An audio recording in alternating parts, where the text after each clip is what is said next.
somewhere, but we need to know, hey, Yeah. it's 6 o'clock. Haven't heard from our son That's right. in, Oh, is he not most of the in the day. house anymore? Yeah. Oh, he's been gone Is all he in a day. fucking Okay. ditch somewhere? That's Or right. because we do have the trackers on our phone, so it's like all of us can see where we all are. Mm-hmm. So when he said he was going to go out for a drive, I would like pop him up on the tracker every once in a while. Like we wouldn't text him or anything, but we would just take a look and be like, okay, Yep. the car is still moving. He's not in a ditch. Yeah, He's exactly. fine. And then Yep. like an hour or two later, pull him back up and see where he's at, kind of thing. It's like, all Yep. right, cool, still moving, or he's parked at whatever, Yeah, checking where something you out. know he's supposed to be. Yeah. Yeah, he's not like all of a sudden in fucking Detroit and He's back at the Burger King, third time today. My God. Does he have a tapeworm? Come on, man. God. Did you hear about the that parasite? No, wait, The which lettuce one? parasite in Michigan? Oh, so yeah, it's not a tapeworm, but there is with lettuce in Michigan, and it's all over the place now. Oh, the If diarrhea you eat lettuce? raw, yeah, if you eat the Yeah. raw lettuce, you get like explosive diarrhea and Yep. stuff. Yeah, We it's have been not great. been eating out at all ever since that started in kind of your like the Midwestern area. Ever since Hmm. then, we were just like, nope. We're gonna treat it like it's like not an explosion. Sorry, like a real outbreak. We're just not gonna eat anything out here for a little bit until because the whole thing at that point when it first came on the scene was just like, where is this happening? Well, we've dismantled most of the government, so we don't know. And we don't know which farms it's Exactly. coming from or what businesses is affected or whatever. And like people were more interested in making the usual Taco Bell jokes, which haven't been funny in like 30 years, instead of being Yeah. like, no, there's a real problem. It's like, oh, Taco Bell gave you diarrhea, huh? It's a normal Tuesday. It's like, shut up, bro. Yeah. If Taco Bell gives you stomach problems, you have a weak constitution. Also, like, That's all there is the to it. number of people that like get the poops from Taco Bell, eat more fiber. That's what Yeah. Taco Bell's meat has a lot of like wheat fillers in it because it's cheap food. Doesn't mean it's bad. You're just probably eating like steak and potatoes for every meal or like chicken nuggets and fries. You just please get at least some beans in you or something, or like have one of Something. those fiber tortillas once in a while. Just get any fiber in you for your heart at the very least. Yeah. And the funny thing was, because my wife and I went on to like a date lunch yesterday, and she had brought that up too. It's like, well, should we get like, because she really wanted a sandwich that had lettuce in it. It's like, should I tell Mm, him not to have lettuce in it? And I'm like, honestly, babe, it's your choice because of what's going on. I'm fine either way. However, like you just mentioned, with the way our government is now, yeah, we know about the lettuce now, but what about the tomato? What about that turkey? What about that bread? exactly. Like, Yeah. Yeah, it's it's lettuce just today, turkey tomorrow, and now we're back to that's having mad cow disease in America. that's right. It's like, What's old is new again. yeah. Oh my god. Yeah, it's a lot. Man, I don't know. All right. Are you ready to get started? I am. All right, let's get started in 3, 2, 1.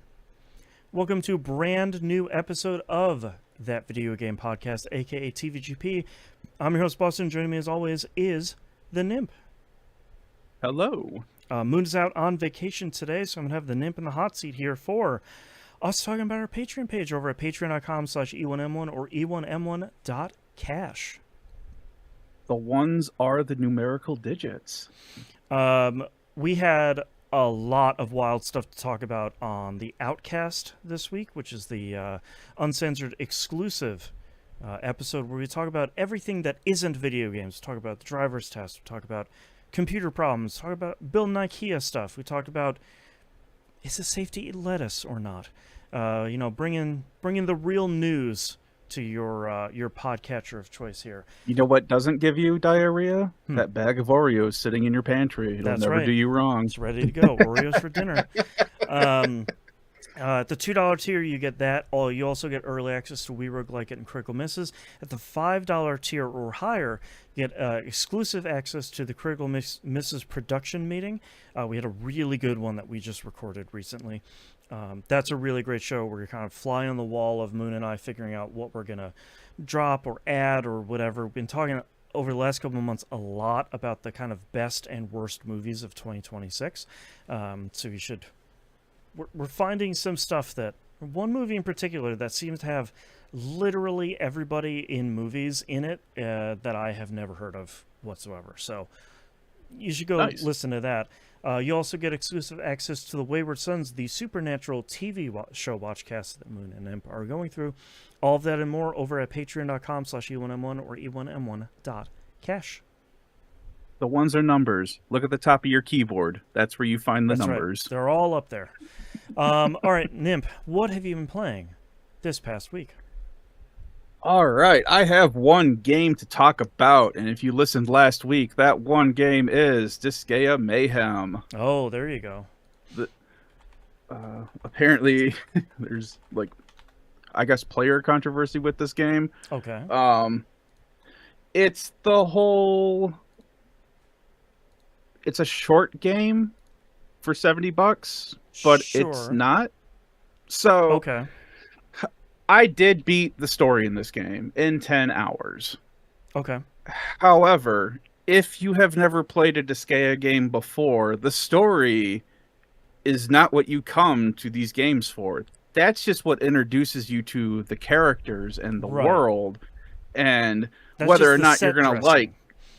Exactly, whether you're going to like some of these extra characters you can get or not. Right. It's just the world building, which I always love in any video game. Yep. I just don't come to it for here. So, like I said, I beat the game within 10 hours. Everything is here. If you've played a Disgaea game before, it's all laid out exactly the same. There's a Dark Assembly, which is also called the Dark Confectionery. There is an item world. There is the world, the Dimensional Gate. There's the Rose Guard, or Roseco shop is here. Okay. So it's all pretty much exactly the same. It's just an action game and not a strategy game. Once you've gone through the game, you do not get additional characters. You are only controlling the one character that you start out with, whose name is NA. Mm-hmm. What you do find is the monsters that you are fighting in this game, you have, after you've beaten them, there is a certain, I'm guessing, percentage chance. I haven't looked anything up. I've just been playing this and figuring it out. And there's honestly not a whole lot of information out there now that I've beaten the game. Right. No one's really talking about this game. So, after you've beaten an enemy, there seems to be a certain chance of them deciding to want to buddy up with you. Okay. And at that point, you can form a bond with them, and then you can have them come with you onto any of the stages to fight. Okay. Just like any other Disgaea game, you can then choose to equip them with a weapon and like 3 additional like accessory slots for armor or whatever. They level up. They can also reincarnate. Your character can level up and also reincarnate. Perfect. It's Disgaea. All of the weapons that are available, like fist, sword, staff, bow, gun. I think the only thing that's missing from the newer games is there's not an armor weapon set, which was something new that I think was added in 5 or 6. It's been a minute. Those you can level up like normal to get your proficiency up. However, you do not get skills from weapon leveling. You get skills based on better weapons coming out. Oh, and interesting. So yeah, the skills are basically tied to the weapon, and not you progressing in levels with the weapon. Sword type.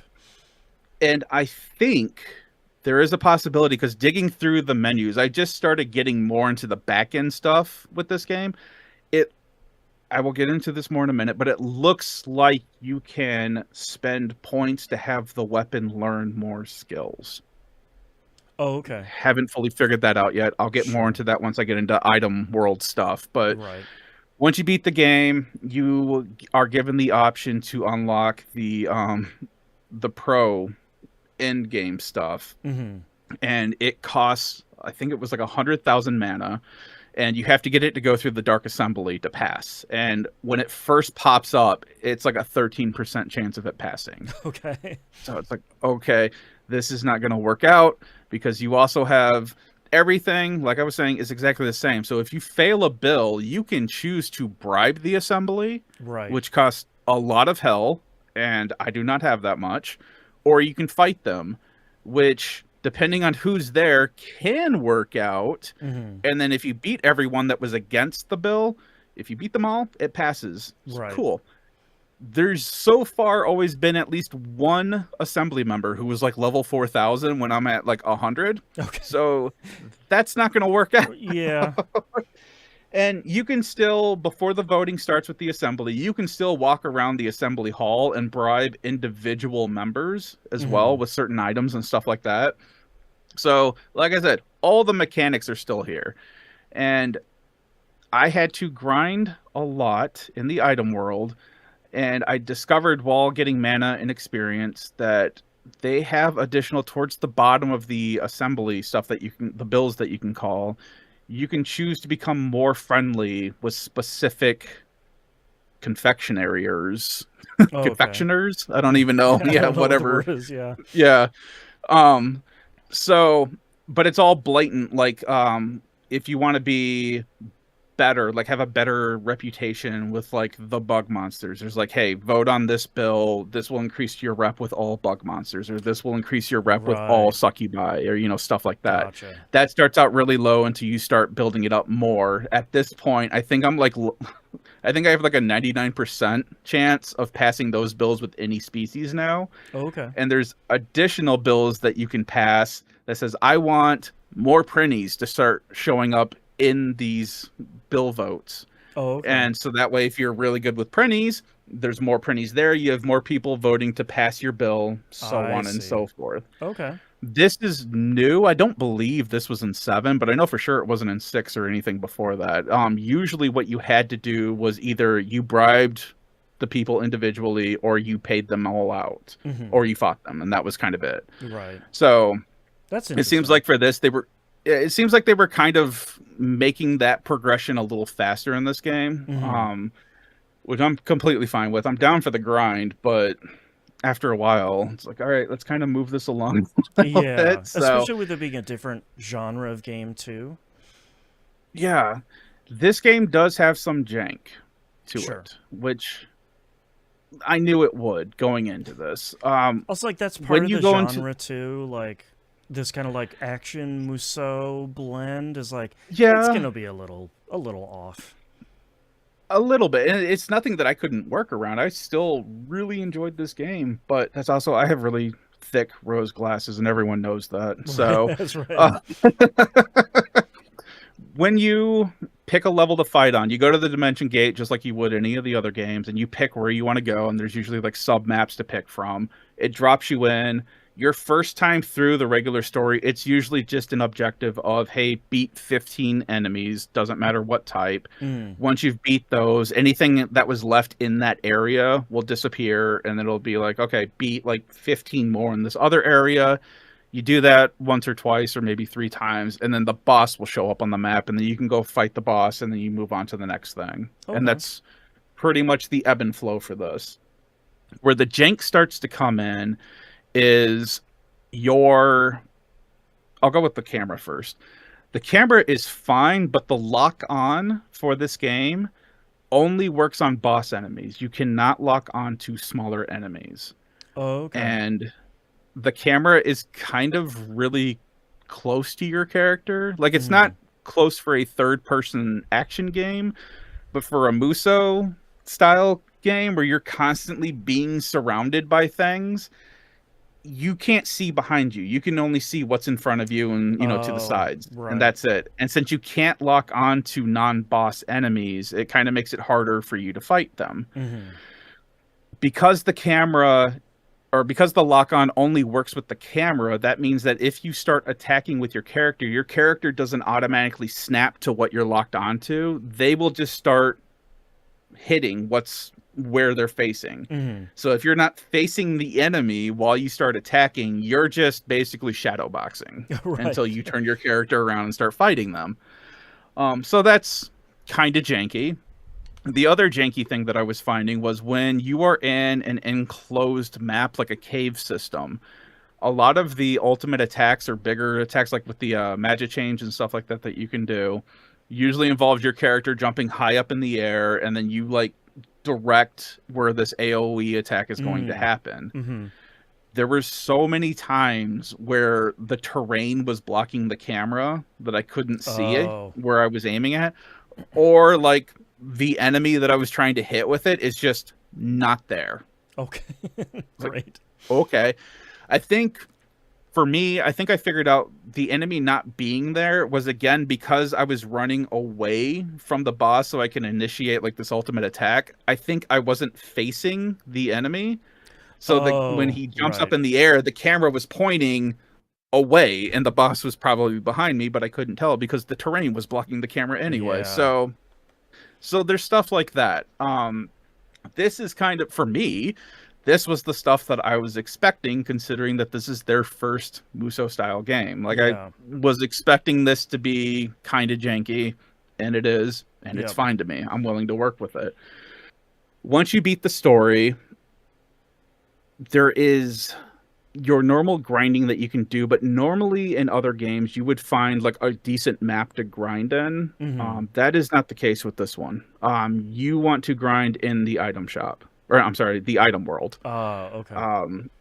Because you get massive amounts of experience and mana from just fighting it. And it's interesting here because I was wondering, in the other games, the dungeons are always randomly generated. Yeah. And there is always the possibility that you just get a dead-end dungeon and there's no way for you to progress any further in the item world. It just happens. That's what happens with randomly generated dungeons. Yep. I was wondering if it would also happen in here. It does not. At least so far. Basically what happens is, instead of you working your way through the floors like you would in the past games, each weapon has its own arena that you get dropped into, and some of them it's just like flat and you're just on like a square arena and waves of enemies show up, and it's always waves of enemies. But sometimes with like some of the other ones, it's like, oh, you're on like a cross platform, or you're on a circle platform, or hey, this circle platform happens to have pillars on it, so you can't, hit things from from one pillar, one side to the other. Right. So there's some changes there, but they're not big. And what happens with the items is, as the waves progress, every time you kill an enemy, the item gains a level. So, all right, you're first going through, you can only do 5 waves, and that usually gets your items up to about level 280, 290, depending on what you have going on. Okay. But at the end of each wave, you get to pick 3 randomly generated stat buffs. Attack, defense, critical percentage up, better items at the completion. I think it's like special skills, like cooldown, it goes down, or completes faster. And every once in a while, you will get a thing where it says, "Hey, you can choose to go to like an alternate dimension." Ooh. All right, let's click on that and see what that does. Yeah. It's kind of like a random event from the other item worlds, where it's basically there's something there. And so far, most of them have been good. I've come across 2 that were kind of bad. But usually you get a buff of some sort. Either you get additional item levels, it will increase the amount of item points that you get, or it'll increase like one of the stats that you have, like increased. If you already have like increased attack 1, sometimes we're like, hey, we just increased that to 5 now, or whatever. Oh, okay. And so I've always been picking those because so far the only bad one that I found, sort of bad one, was that I had talked to a person and they were like, hey, I found an item. Is it yours? And you can say, yes, it's mine, or no, it's not. And I was like, screw it. Let's just say, yes, it's mine and see what happens. They gave me a sword, but they took half of the item levels that I had done so far. Okay. And I'm like, okay, that's not horrific. Sure. But could have been worse. It could have just been like, oh, you lied, you die, and now you start all over kind of thing. Right. So most of the things that I've picked so far have a positive that they're doing to you, and there is some negative, but I have not run across many of those. And usually the negative's just like, like with the half item world thing. Okay, cool. Then I just run this item again, because Right. basically the item levels go off of your best run. All right, cool. Let's Not too bad. keep this going. So as I continue on through the item world, I'm like, how do I get items to higher levels? In the previous games, it used to be based off of rarity.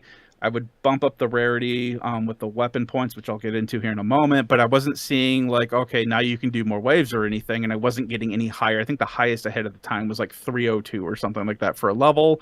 And that was because I happened to come across somebody in the dimensional world that was like, hey, I'm just going to increase your item level by double.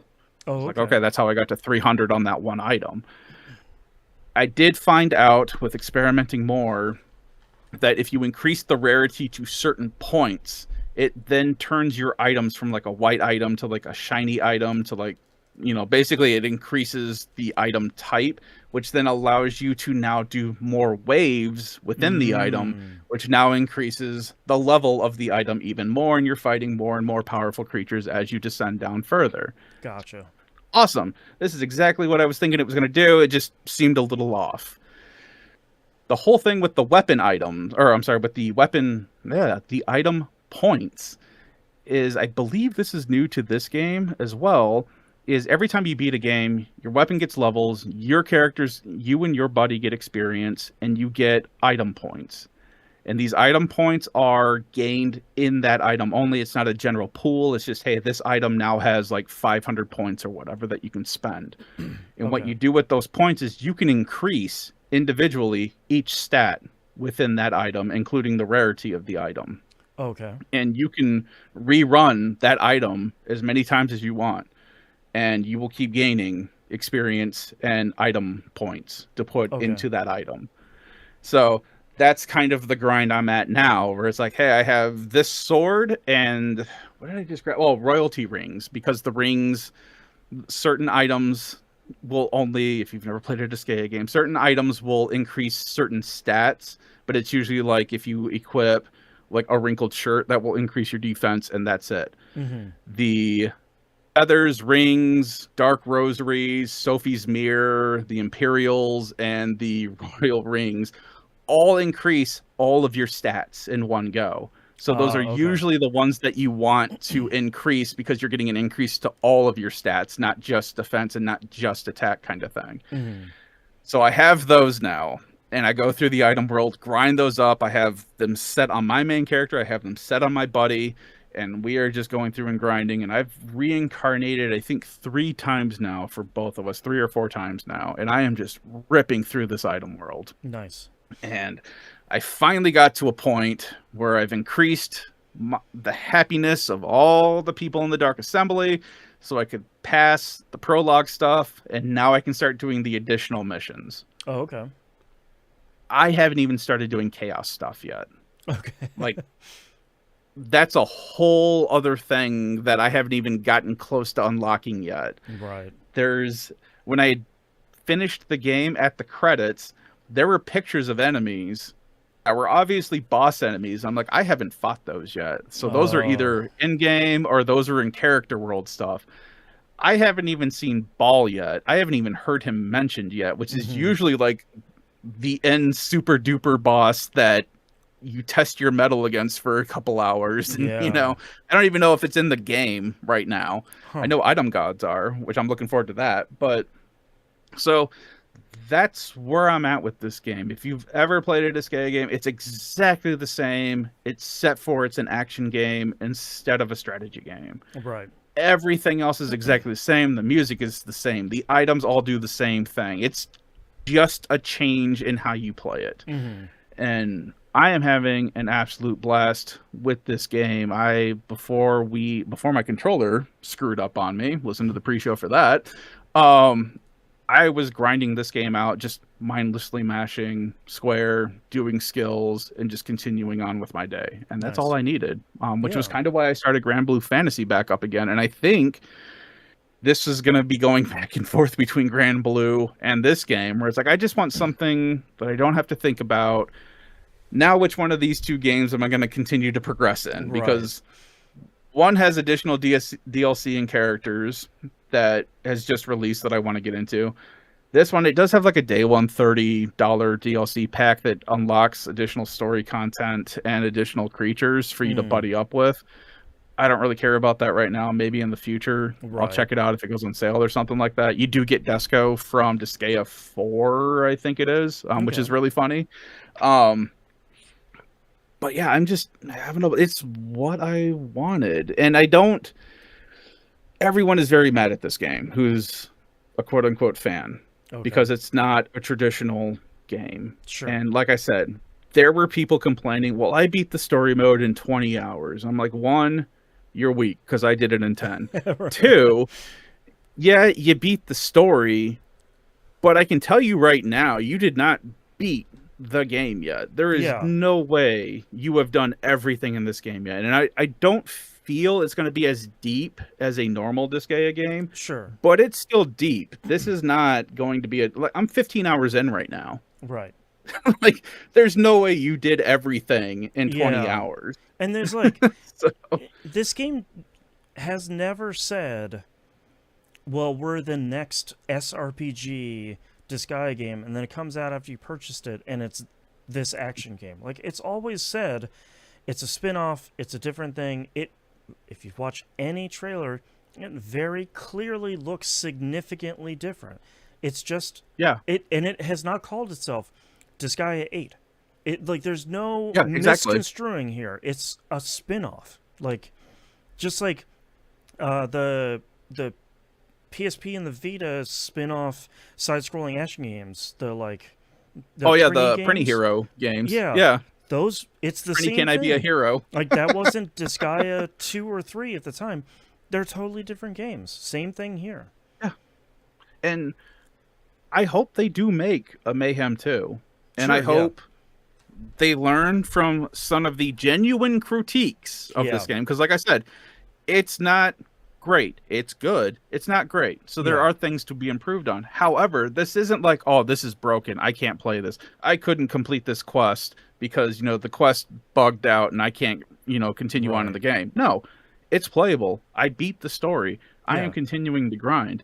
If it's not what you're looking for, that's fine. Just, that's understandable. Not every game is for everyone. But I will say I'm enjoying it. So if you were looking at this game, maybe $70 is too steep for you. I actually got the collector's edition, so it was already like $100 because I wanted all the dumb tchotchke stuff because I'm that person. You give me a hardcover art book and a CD, I'm there. I did not know. I did not pay attention that this was a $70 game because I was already getting the collector's edition. But seeing so many people complain about that, I'm like, I would have paid $70, just $70 if there wasn't a collector's edition. And it's okay if $70 is too much for a game like this, especially because it's a shorter length. If you're going to say, like, this game looks cool, but $70 is too much, it'll be on sale for $40 at some point. Hopefully. Exactly. It's not a Nintendo game, so chances are good. Yeah. Well, wait for it to go on sale to a price that you feel like you could spend it. And I would, at whatever price point that is for you, it's different for everyone. If it hits that price point for you and you're like, should I get this? Yeah, I would definitely say get it. It was dumb fun that I am still chomping at the bit that I want to play right now. Yeah. I will say, unlike Grand Blue, there is not a lot of accessibility stuff for this. So that kind of sucks. Yeah. But also, the team is used to just doing strategy games where you don't really need a whole lot of accessibility because you are just waiting for turns to happen. Yeah, it's a much different set of requirements. Yeah, so like I said, I am hopeful that they make a second one. If they do, I hope they learn lessons from this, and I hope that the second one is better. Yeah. It doesn't need to be longer too. Not every game needs to be 500 hours long. Yeah. All right, I'm an adult. I would love to play a 500-hour JRPG. I don't have the time. I'd also like to play a 20-hour JRPG. Exactly. I would like to beat something sometime this year. Yeah, exactly. So yeah, that's where I stand with this game. It is a good game. I am thoroughly enjoying it. If that speaks to you, I would highly suggest you go check it out. Watch some videos of it. Watch even like the beginner guide videos for it, because some of the systems, while they're not as while they're not as aggressive as previous Disgaea games, they are still fairly aggressive. So Yeah. there are menus within menus that I am still discovering right now. Yeah. Even playing it for as long as I have. So, but that is all I have played this week. All right. Boston? I've got two games here. First one is Lego Batman: Legacy of the Dark Knight. I played what I think is another chapter in this, so I think I finished chapter 3. This one was the Batman and Robin chapter where you're largely fighting Poison Ivy and you're meeting Robin for the first time and kind of doing that stuff. A little bit of Two-Face stuff Okay. around the circus that you're rescuing Robin from, and Robin's parents don't die in this one. They just fire him because he did a terrible job at the circus, which I think is one of those things of like, how do you make this entire storyline more friendly? And they found a pretty good way of doing it, I think. Kind of not a lot to talk about on these ones because it's a lot of like, I'm trying to focus on the story now because I want to do more of the open world stuff. As a lot of the open world stuff has been really great, but I keep running into activities where I can get like 3/4 of the way through the activity, and then Batman will be like, "Well, I don't have the tool to do this." And it's like, okay, I have like 2 or 3 more characters to get. I feel like I'm probably at the point where I can just go through the rest of the story, unlock all the characters, and then start doing as many of the open world things as I can at this point. As a game is, I'm finding out the further I'm getting into the game, half of the time it's good about saying like, you can't do this activity. And then the other half of the time, especially with the last couple of Subway stations that I'm opening, which is still an incredible name for the fast travel system, I'm like in the middle of the puzzle and I'm like, okay, I'm like tracing these wires and I'm finding all this stuff. I just can't do anything with it. Am I supposed to be able to do it? And like, there's no kind of feedback to it. So that's been a little bit frustrating, but I don't think at the moment the game is really expecting you to be able to do everything in the open world. It really is kind of not pushing you, but just encouraging you of like, hey man, you should just go do the story stuff. You should focus on unlocking all that stuff. Beat the game, get your stuff. Yeah, exactly. So I think that's probably going to be my focus here this week of I feel like I don't know how many chapters there are, but I feel like I'm probably about halfway through the game, if not a little bit more.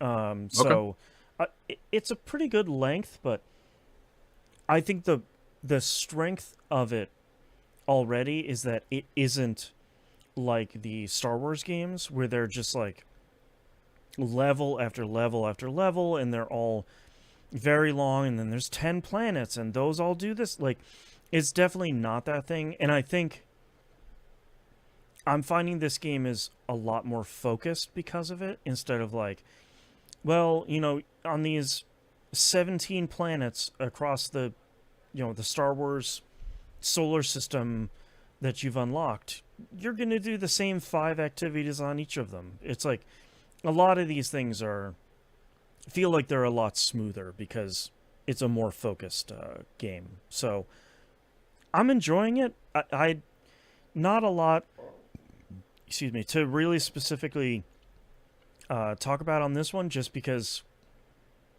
I'm kind of going through the rest of the game, and a lot of it has been more of what I've liked out of the other ones.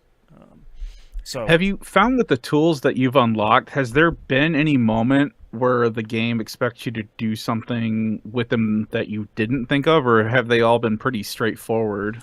There's been like maybe 1 or 2 instances of that, and I think it hasn't been frustrating, but there have been kind of ones where I think if I would have played more of the story missions, I think it would have taught me how to interact with this item, or like how to do this thing with one of the tools inside of one of the story missions.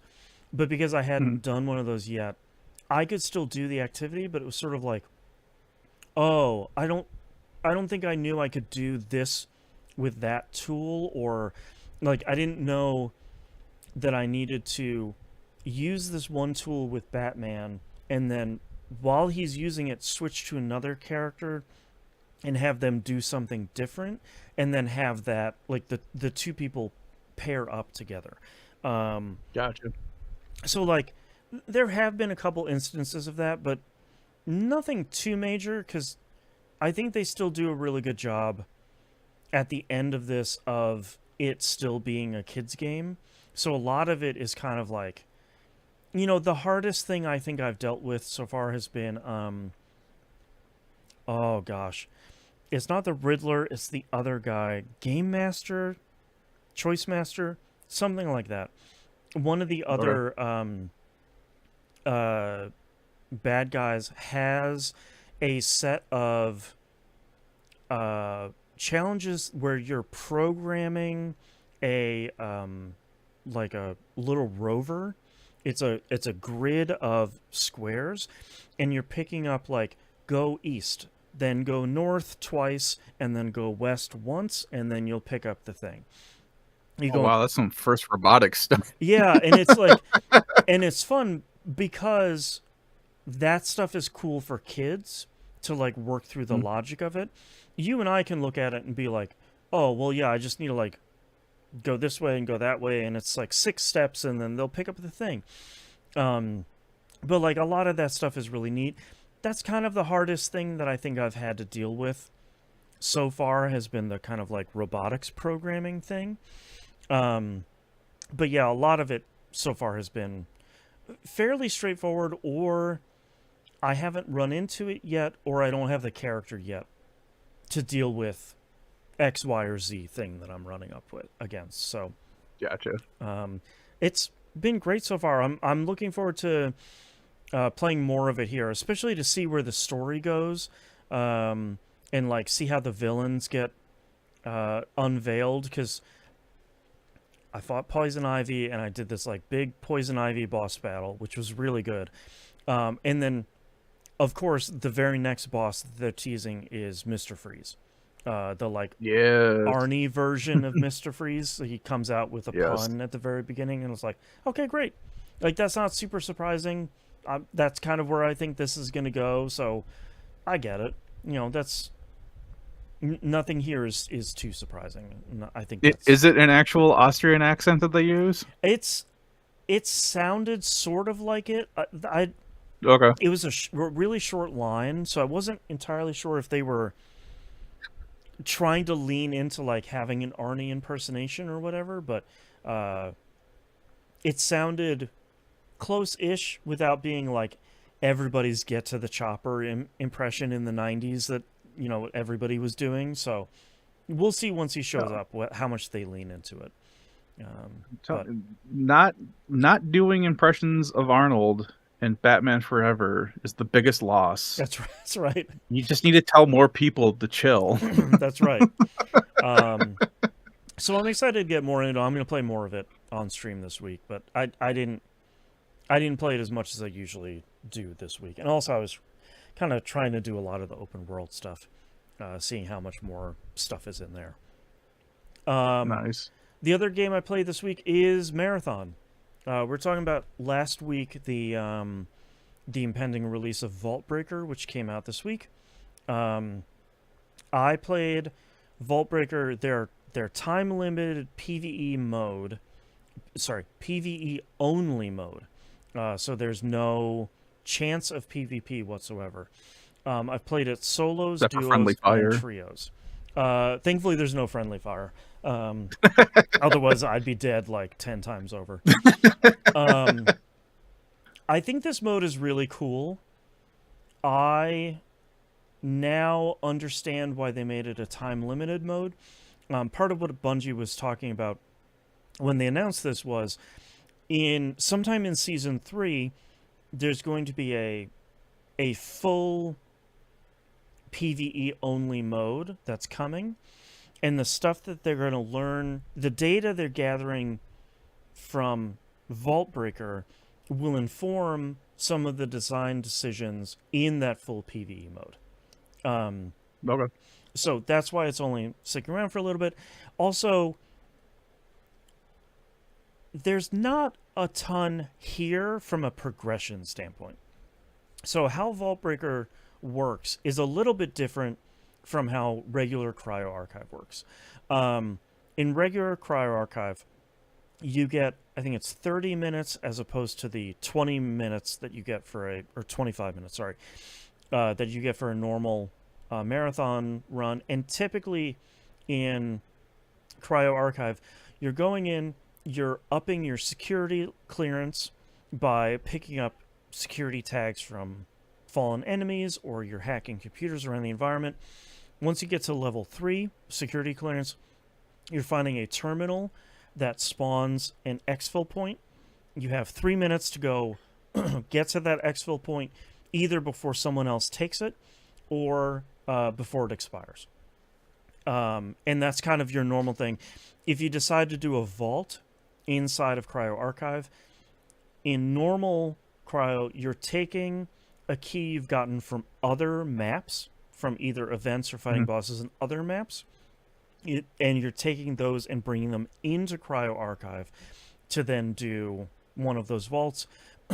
By doing all the mechanics and opening the vault, you usually get really good loot, and then you kind of get this set of loot that is a permanent pickup that lets you fight the boss at the end of Cryo Archive. I don't want to go into that because that's like a whole separate set of things. Yeah. Where Vault Breaker differs, though, is when you start your run, there are 6 vaults, 7 vaults in Cryo Archive.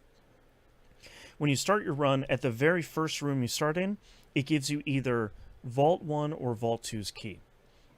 You pick it up. It says, okay, Vault 1, you need 5 batteries. You bring it to this thing.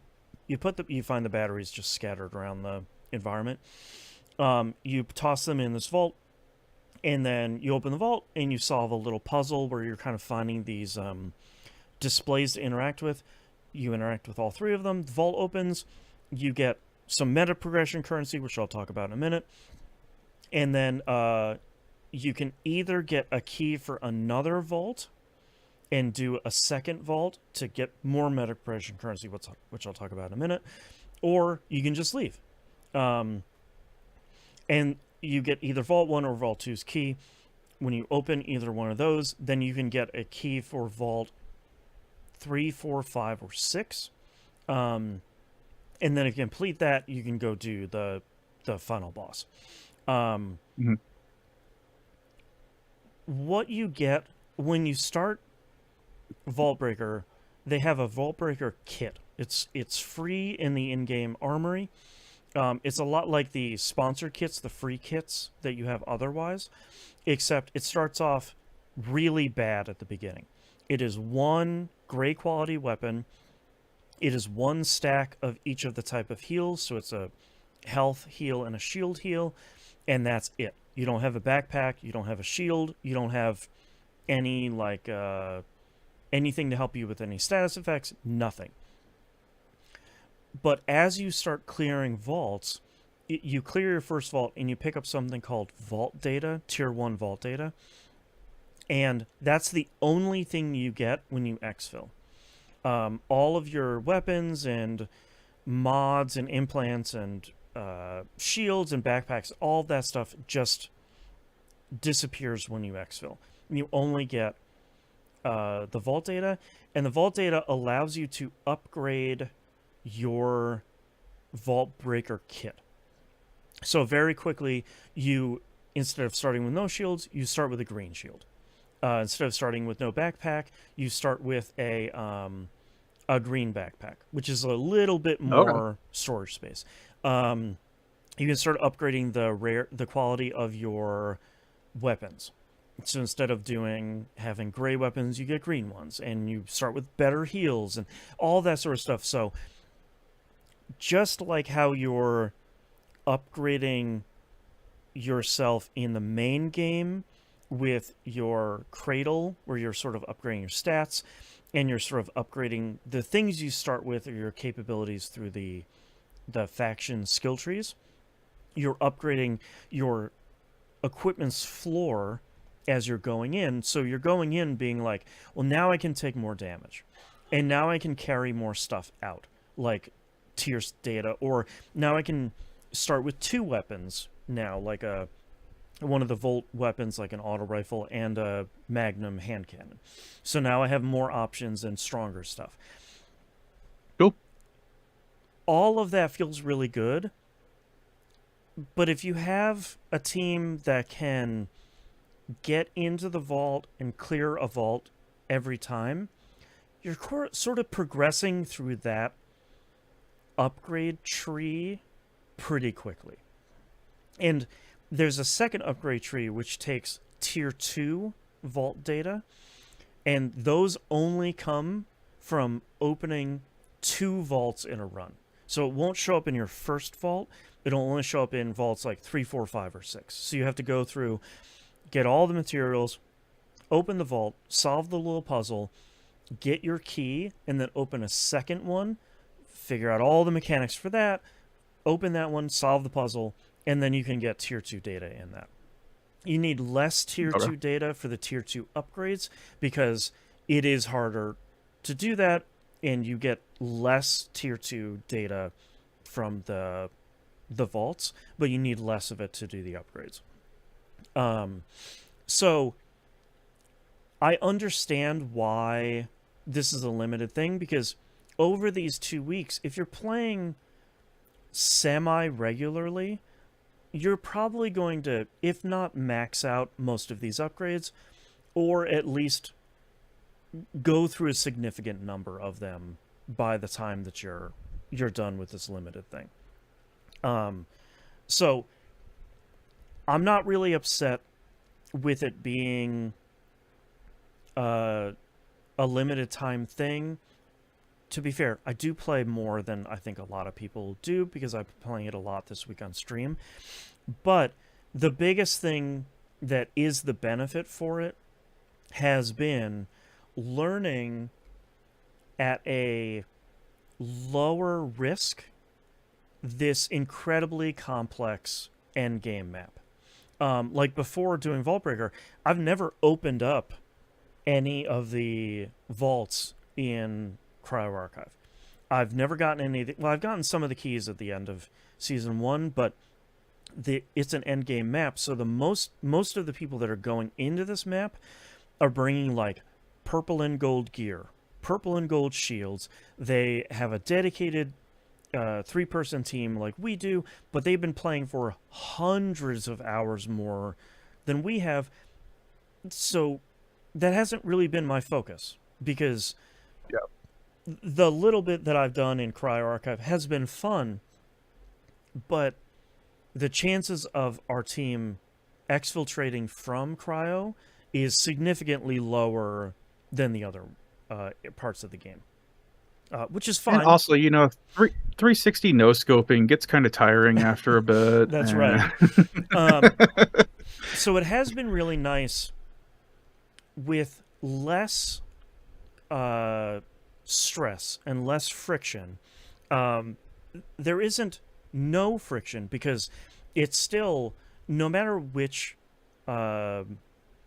configuration of team you have, if you're going in solo, duo, or trio, it's still the same amount of enemies at the same difficulty.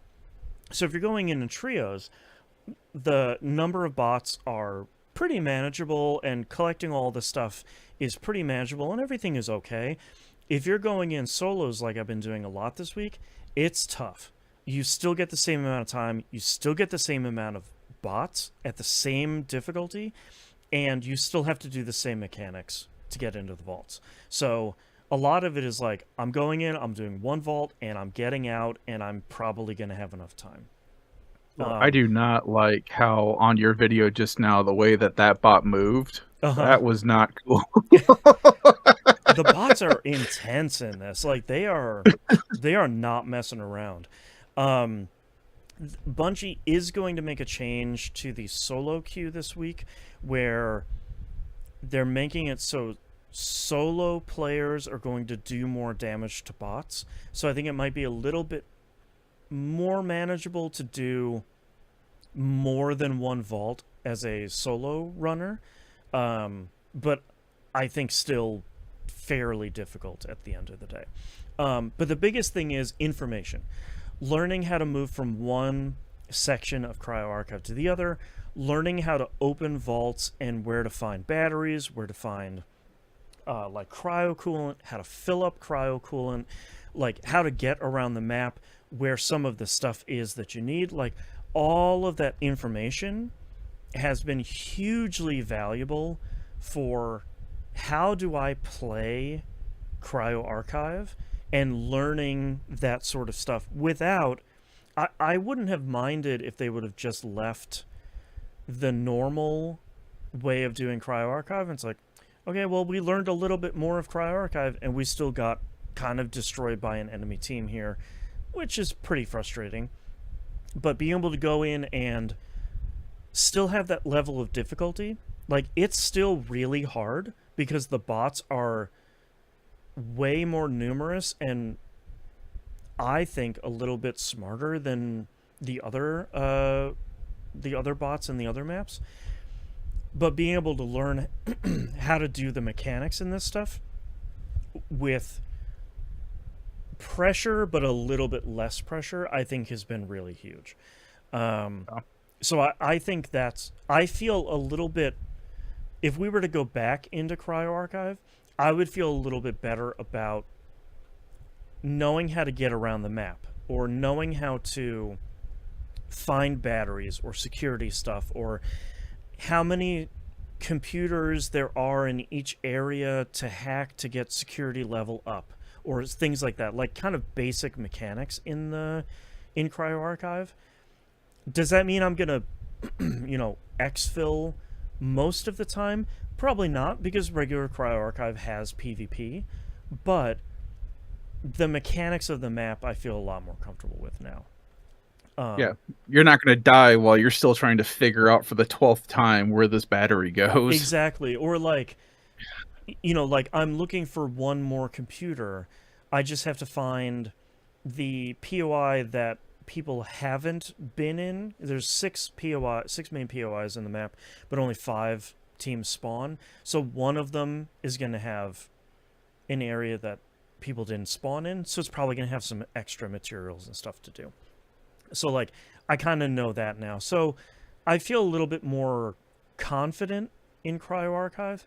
I think the big question for me, though, is when Season 3 does come along, what does the new PvE mode look like?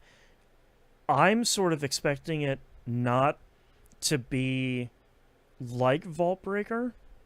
I would be okay if they did Vault Breaker again, but having the meta progression be way longer, or having there be more... because in Vault Breaker right now, you can buy stuff with Tier 1 and Tier 2 vault data that will carry over, that get purchased into your vault for the extraction shooter stuff. So, and at the moment, there is some really good stuff in there, but there's only one of them. So, like, a lot of the gold, like, really high-end stuff in this game, you can buy for Tier 2 vault data that will go into your vault, that will go into the extraction shooter side, but there's only one of them. So you can't just, like, constantly buy, like, super overpowered stuff for the rest of the game. And I think that's okay, because that means that people that like the PvE side of the game a lot, like The Division, can kind of boost their character on their own terms and at their own timeline in a mode that they feel comfortable with, to then take into the extraction side of the game. Just not like I did one run and then I'm just scooping up all the gold stuff out of the store. It's not Yeah. it's not like that, but there is a path to getting better stuff and getting stronger in a mode that they feel more comfortable with. So I think if Bungie can find a healthy balance for that on whatever the full-time PvE mode is going to be next season, I think they could have something that potentially feels really good and feels a little bit more accessible to people, because not everybody is a sicko like me that's like, well, I learned 1% more of this map and I got destroyed by somebody who outplayed me or has better gear or something, but I feel good about that 1% of knowledge I just learned, because I learned something on that run, like a roguelike, and now I feel better equipped on my next run. Now I know a shortcut between this building and this building because I got destroyed by someone who took advantage of that. Now I know somewhere to look at. Or now I know what the destroyer popping their prime ability sounds like because I just got stomped into the dirt with that. Now I know a little bit more. But I realize that's fun for me, again, because I'm a sicko. But I recognize that that isn't fun for the majority of people that are looking for an experience that they were finding in something like Destiny and Destiny 2, where you could have that solo PvE experience. Obviously, they're different genres of games, but there's still that audience for Bungie games that they feel like they're not having their needs met. And then somebody that is playing something like Arc Raiders or Tarkov that has a more dedicated PvE experience. Arc Raiders because of its aggression-based matchmaking, Tarkov because of its fully separate PvE mode, or even something like The Division, where it has the kind of dedicated PvE mode and then blending something with the extraction. Yeah. Marathon doesn't have that right now, and I think if Marathon is going to, I was going to say continue to grow, but more like stop the blood loss, because the player counts continue to decrease, which live service games do that over the period of a season. Is the season starts really hot and then the player numbers go down and down and down and down until the next season launches, and then the cycle happens over again. Yep. But where I'm not blind to the issues of Marathon, where the highs of player counts for Marathon at the highest is a fraction of a lot of the other games, even within the extraction shooter genre. So there is a concern, mostly from Sony's standpoint, that player counts are okay for an extraction shooter. They're not gonna be like the next Call of Duty where it's like, yeah, cool, 2 million people. There's a 2 million person CCU because the game's new season just launched. That's not going to happen, or whatever Call of Duty's is going to be. I'll say, honestly, Call of Duty hasn't been doing Call of Duty numbers lately. True, that's true. I guess Fortnite is probably maybe a better... Roblox is like the unobtainable sort of high peak. But, they're doing... Now, in the middle of a season, there might be the high CCU, concurrent user count, might be 3,000 people, and the low could be a couple of hundred people, which the other extraction shooters like Hunt Showdown have similar numbers, but they've been around forever, and Crytek seems to be happy supporting a game that has that player count. Is Sony going to be happy supporting that long term?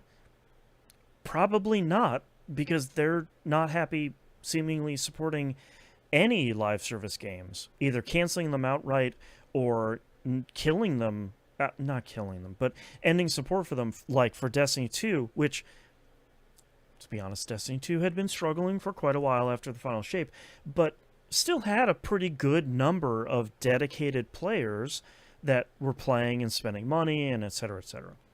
So Yeah. if Marathon is going to be around for the long term, I genuinely do think it needs to diversify the type of game modes that it has in there. It probably will get, sort of reading between the lines on what Bungie's saying, it will probably get a dedicated PvP only mode in the future. So probably some like arena shooter sort of thing. It will have the sort of core PvPvE extraction shooter thing, and then we'll have some type of PvE modes at the same time. I think that's good. Is it all stuff that I'm going to play? I don't know. I mean, I'll probably play all of those modes for different reasons, but I still like that core extraction shooter sort of mode, especially playing solos. Solos duos and trios, but solos is like a really wild and tense way to play that game. But I do recognize the number of people that are saying, I like Marathon and I like the extraction shooter thing, but I just worked like a 12-hour day and I just want to hang out with my friends and shoot a bunch of bots in a PvE mode. And it's like, I recognize that, and I hope that they get to the point where people that want that have that mode there as well. And if they want to get a little bit sweatier, they'll have a PvP mode, or they have the extraction shooter mode, or they'll have X, Y, and Z. And I think that's going to be kind of healthy long term for Marathon overall. So we'll see. I do think it's kind of funny that they went to like opposite extremes between Destiny and Marathon, where Destiny was I'm going to meet up with a bunch of friends, we're going to do raids, or we're going to do like these side quests and stuff, and there is a PvP component in there that we can also play if we want, whereas this one is, hey, this is the PvP, and there is some potential PvE stuff in here, you know? So yeah, and I think part of that whiplash is understandably difficult for some people that were used to endgame Destiny, where like the raids are difficult, but when you lose a raid run, you're not losing your gear. Like, you just get to try again. The only thing you really lost is time. You didn't like lose all your exotic weapons that you had farmed X number of hours for. You just need to go and try again and maybe talk that one dude off the ledge because he's having a really bad raid. Like, yeah, he was the only person who didn't get the exotic drop that everyone else got. That's right. So, like, I understand there being a little bit of difficulty there, especially for people that maybe didn't check out Tarkov, understandably, or didn't check out Arc Raiders like I did, and are coming to this of being like, oh, okay, like, Gear Fear is a real thing. Like, you're going to bring in your best stuff, and sometimes you're going to get out, and sometimes you're just going to get stomped within the first 5 minutes, and someone's going to take all your cool stuff, and that's just kind of how it goes. So, interested to see how next week's solo change is gonna do. I'm really curious to see that, and then kind of curious to see once season 3 comes, unfortunately at the end of September, really see what at some point during season 3 what the new PvE mode will look like. We'll see. I do. Go ahead. Are there? Let me think this question through. Sure. Are there like different weapon types that have been coming out with any of these updates at all? Like, are you always finding that all these pistols handle the same, or hey, there is like this name pistol or something like that that handles slightly different or is cooler? Or so they did when they came out with season 2, they put out 2 or 3 new weapons that are turn out that they're actually kind of like different weapon archetypes.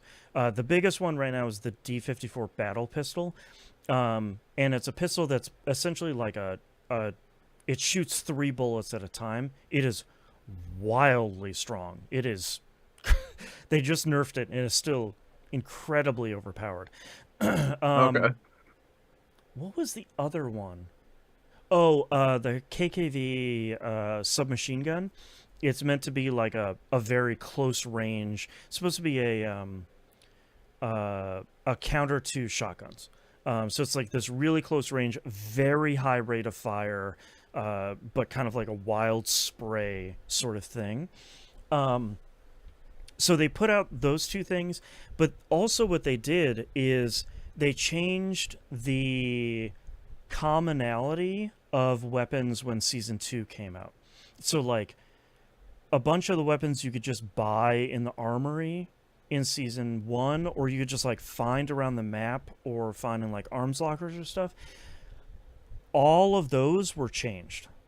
So, like, if you were in Season 1 typically finding, like, sniper rifles and the bully, this like kind of now famous SMG, or shotguns or whatever, now you're finding hand cannon like a Magnum, or a different kind of like lever action sniper rifle, or X, Y, and Z. So like the weapons that were really common during Season 1 now might be some of the rarest things you're going to find. And some of the rarest things in Season 1 maybe are now things that you're just commonly finding and using throughout the game now. Okay. I think that's been one of the things that's been the most interesting in Season 2 is like, I went through the whole Season 1. I never found one of these weapons.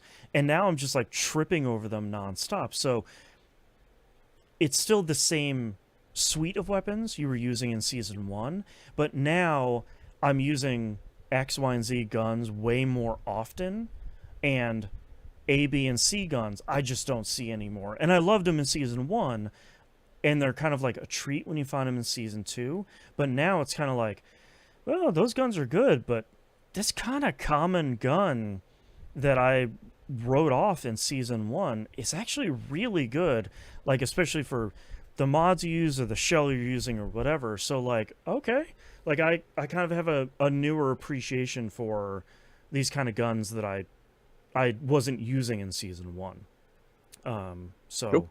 It's been kind of, I wasn't sure how I felt about them changing like the commonality of stuff at the end of Season 1, but I hope they do that for each season now going on, of like, okay, we've had the meta for Season 1, and we've had the meta for Season 2.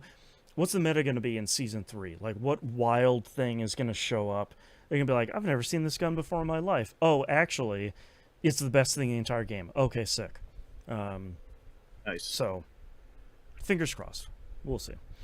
All right, that's been all the games I'm playing this week. Let's talk about our games for the week of July 27th, 2026 coming out. First off, we have Dispatch coming out for series consoles here. This is the game that came out last year. This is the kind of like working in a superhero dispatch place, doing this is the police, dispatching computer thing, the Telltale Games kind of adventure game sort of thing. Finally coming out on Xbox consoles, uncensored, unlike the Switch versions. So if that's the thing that turned you off from the Switch versions, what's I was gonna say, do you know what was censored? Was it just language no. or certain story content, No, or it was also content of a graphic nature, sort of in every regard as well. oh, okay. Through across most of the game. So I understand why they did it, because there's some stuff in this game that's sort of like, oh, okay, yep, you're doing, okay, I'm seeing every part of that bad guy, sure, Okay. and like knowing that Nintendo kind of wouldn't be okay with that, I am glad that this version is going to be uncensored on Xbox. So I really liked this game. If you haven't checked it out before, highly, highly recommend it, especially if you liked the Telltale games kind of thing. It's very much that same sort of thing, then plus the kind of dispatch game on top of it, which I really liked. So I thought Dispatch was great. Next up is The King is Watching, is coming out to consoles, on PS5 series consoles and PC. This came out on Switch as well. This came out on PC, I think it was last year. I really didn't think this was going to come on consoles. It's a really weird mix of like roguelike plus kind of like Tetris plus tower defense plus a little bit of like real-time strategy stuff. It's kind of wild where you're building up this tower and you're kind of doing your standard pick 3 thing. A bunch of enemies are going to come and try and take over your tower, and you're building up reinforcements, you're building up like towers and stuff, and trying to stop all of these forces from breaking down your castle. It's really wild. I've been very curious about this after watching some of it, and I just haven't played it. I'm really curious to see how this is going to work on console. But I really highly recommend checking out a trailer for this one to see if this is for you. It looks cool. That's The King is Watching. Next up is Strange Scaffold's new game called Truck-kun is Supporting Me from Another World, with an entire bang at the end of it. How do I explain this game? Do you know what Truck-kun is? Truck-kun is your character. The lore. Yeah. So essentially, a hero got isekai'd to another world, and you play as either the truck itself or a driver. I'm not entirely sure. And you're running over people or items or objects in the world, and you're sending the strength of those items that you're hitting with your truck down to a very tiny screen on the bottom middle of the game, and that is your character fighting enemies in the other world. And you're sending, by hitting them with your truck, you're sending their stuff into the other world, the like isekai world, and strengthening your knight so that they can fight other stuff inside the other world. So yes, it's still a Strange Scaffold game. Really funny and stupid. Yeah. So I'm going to be playing this on stream for sure this week, because not only one, it's a new Strange Scaffold game, it's going to be real weird, but also it's just a genuinely wild idea that I want to see how this turns out, of helping your little fighting buddy in another world by committing vehicular manslaughter, as you do. I also think it's hilarious the way this anime trope has just developed its own lore within anime, and it's kind of become an accepted thing now. Yeah, and everyone agrees. Is a normal thing. Yeah, everyone knows that it's like, okay, if it's a truck, it's Truck-kun. That's all it is. That's right. Yep. So that's Truck-kun is Supporting Me from Another World. Strange Scaffold's brand new game. Next up is a game called Dungeon Antiqua, coming out on PS5 series consoles and PC. I just need to tell you, if you're able to go watch a trailer for this game, you will know within approximately 5 seconds if this game is exactly for you or not. If you like Final Fantasy 1 and the original Wizardry games, and you thought, boy, I wish someone made a new one of those with a lot more job systems, that's Dungeon Antiqua. I feel like you can see, like Nimp is probably seeing the couple seconds of trailer here and has the heart eyes emoji and being like, yeah, man, look at this thing. What's someone made a new Final Fantasy 1, but it's also Wizardry, but it's also like a ton of jobs in it. Heck yeah.